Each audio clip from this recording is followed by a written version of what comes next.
Right, let's set the stage for what would become one of the most talked about moments in late-night television. We're talking about Jimmy Kimmel, a comedian known for mixing sharp wit with pointed political commentary and never shying away from controversy. On September 15, 2025, Kimmel's opening monologue took a sharp, unexpected turn. Instead of the usual jokes, he addressed the shocking killing of conservative activist Charlie Kirk, a story that had already gripped the nation. The country was on edge, emotions running high.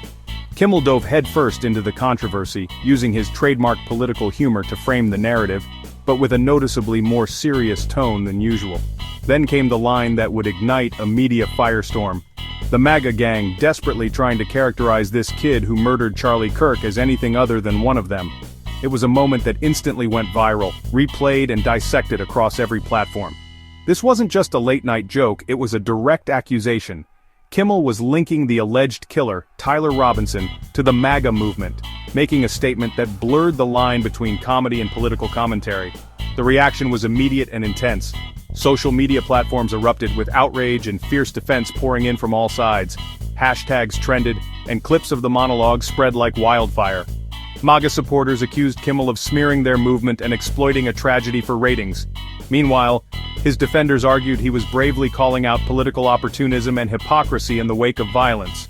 What made it even more controversial was that Kimmel's statement wasn't framed as speculation or opinion. It was presented as an undeniable fact, leaving little room for nuance or debate. This set the stage for a dramatic national showdown about media responsibility, truth, and the power of words during a crisis. The conversation quickly shifted from the tragedy itself to the role of the media in shaping public perception. The fallout would be swift and severe, with consequences that rippled far beyond the late-night stage. The controversy quickly escalated beyond social media. By September 18th, the FCC, led by Chairman Brendan Carr, entered the fray.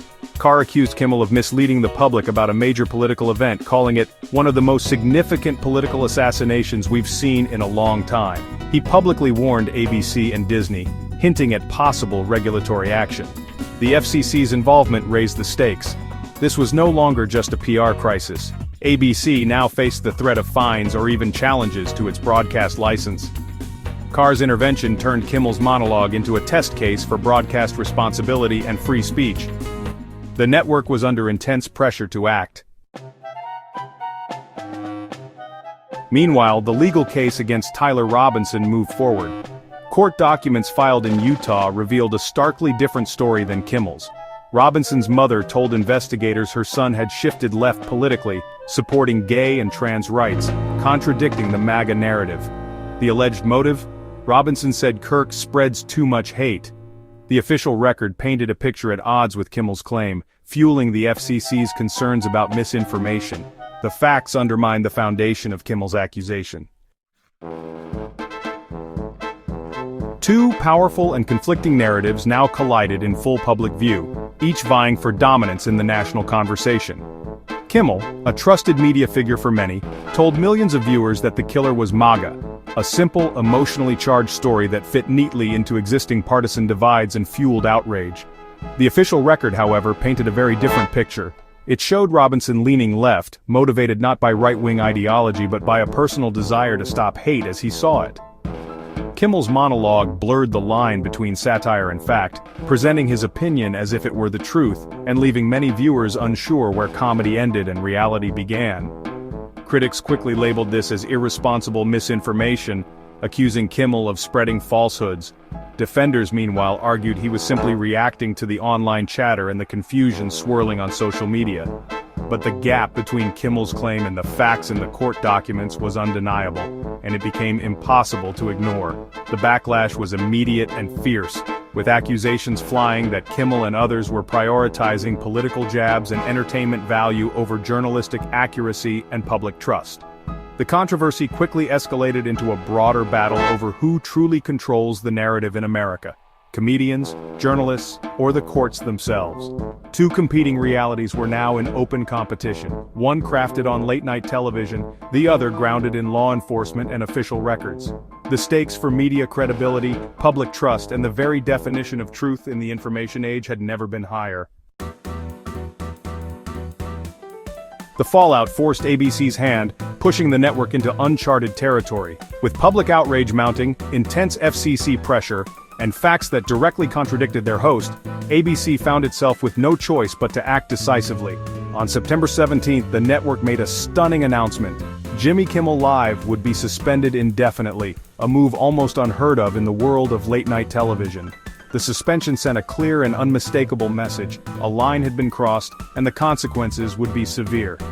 ABC's official statement cited a comprehensive review of editorial standards, but the implication was obvious to everyone watching. Pulling the show served as a circuit breaker, demonstrating the network's seriousness to both regulators and the public, and signaling a willingness to take drastic action. The indefinite suspension left the show's future hanging in the balance, with staff and fans alike wondering what would come next. It was more than a slap on the wrist. It was a dramatic, high-stakes response to a 48-hour firestorm that had gripped the nation's attention. ABC's decision highlighted the immense and growing pressure on media companies to police their content, especially in an era of instant public backlash. The Kimmel controversy had reached its climax, leaving the industry and viewers wondering what the future would hold. The suspension sparked a national debate about free speech and media responsibility. Was ABC right to act, or did government pressure create a chilling effect? Some argued the suspension was necessary to combat misinformation. Others saw it as dangerous overreach. The FCC's warning raised fears that comedians and hosts might self-censor to avoid regulatory backlash. The Kimmel affair became a barometer for the state of political discourse and media freedom. It showed how quickly narratives can spiral and how facts can be overshadowed by outrage. The future of televised political commentary now hangs in the balance. Where do we draw the line between comedy, commentary, and misinformation, and who decides?